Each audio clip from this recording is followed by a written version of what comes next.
चंद्रेश, देखिए ये वो वाला माहौल बना है इस समय जब मैक्रो हेडविंड्स मार्केट के ऊपर काफ़ी मंडरा रही हैं और प्रेशर दे रही हैं, और लोग वापस से ड्राइंग बोर्ड पे जाके मार्केट के वैल्यूएशंस को की चर्चा कर रहे हैं। इंडिया मार्केट वैल्यूएशन अपने 10 ईयर एवरेज के हिसाब से, आपके हिसाब से फेयर वैल्यू इस समय कहाँ पे वैल्यूएशन कंफर्ट आपको आता हुआ दिखता है, और फेयर वैल्यू क्या है? आप अर्निंग्स क्वालिटी कैसे रिफ्लेक्ट हो रही है वैल्यूएशंस में आपके हिसाब से? जो लॉन्ग टर्म ट्रेंड्स तो आपने बहुत देखे ही हैं। बहुत बढ़िया सवाल है आपका। इन्वेस्टर्स जो हैं थोड़े से कंफ्यूज हो रहे हैं। मार्केट में थोड़ा मोमेंटम लास्ट नवंबर से कम हो गया है। मोमेंटम जब खत्म होता है, स्टॉक चल नहीं रहे होते हैं, तो लोग सोचते हैं क्या प्रॉब्लम हो सकती है। तो दो तीन प्रॉब्लम्स तो आई थिंक सबको पता ही है। ऑयल प्राइसेस हो गया और यूएस में इंटरेस्ट रेट्स का जो राइज है। पर जब इंडियन मार्केट की बात करें, हम लोगों का मानना हमेशा से ये रहा है कि अगर कंपनीज में अर्निंग्स ग्रोथ अच्छी आती रहेगी तो ये सब जो प्रॉब्लम्स हैं ये सब शॉर्ट टर्म की रहती हैं, और 1 2 साल 3 साल वाले इन्वेस्टर्स को काफी फायदा हो सकता है अगर वो उन कंपनीज में रहते हैं जहाँ पे ग्रोथ आती। बात रही वैल्यूएशंस की, वैल्यूएशंस एक साइकिल रहती है।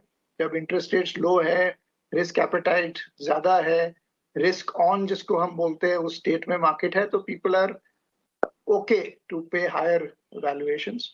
आज माहौल थोड़ा सा फर्क है, पर मेरे हिसाब से जो फंडामेंटल है, जो कि पिछले 3 4 साल के कंपैरिजन में आज काफी अच्छा है। बजट आके गया है, ग्रोथ काफी अच्छी दिख रही है। तो जो लॉन्ग टर्म सस्टेनेबल ग्रोथ हमको इंडियन कॉर्पोरेट सेक्टर में दिख रही है वो आज काफी अच्छी है। नाउ ये कॉल लेना कि क्या राइट पीई है, पीई एक सिंगल नंबर नहीं हो सकता है, एक रेंज होना चाहिए। और उस हिसाब से देखें तो sector by sector, stock by stock जाके देखना पड़ेगा कि ये करंट वैल्यूएशन जो पैरामीटर्स है, जैसा आपने कहा कि 10 साल के एवरेज से हम लोग का पी ज्यादा है। कुछ तो ऑब्वियसली है जो स्ट्रॉन्ग मोमेंटम लास्ट 1 1.5 साल का चला है, उस वजह से भी तेज है।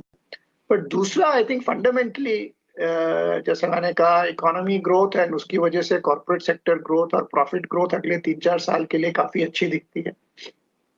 तो मुझे लगता है एक दो से फिलहाल कुछ सेक्टर्स को छोड़ के आई थिंक मार्केट में अपॉर्चुनिटी काफी ज्यादा है।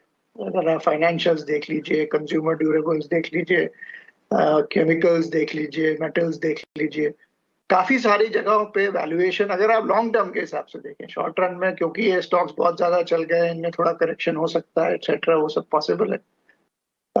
पर मार्केट में बहुत ज्यादा अपॉर्चुनिटी है।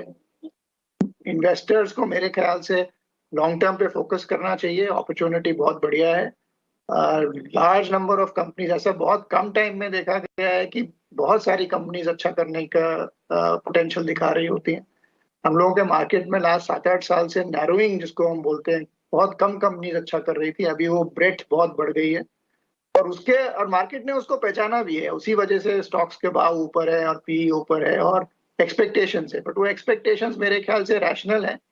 कहीं कहीं पे सर्टनली इरेशनल कभी कभी हो जाती हैं, पर overall I think I am quite comfortable with the valuations of the market. जी अब देखिए 5% इधर उधर तो कोई कुछ भी नहीं कह सकता। जी।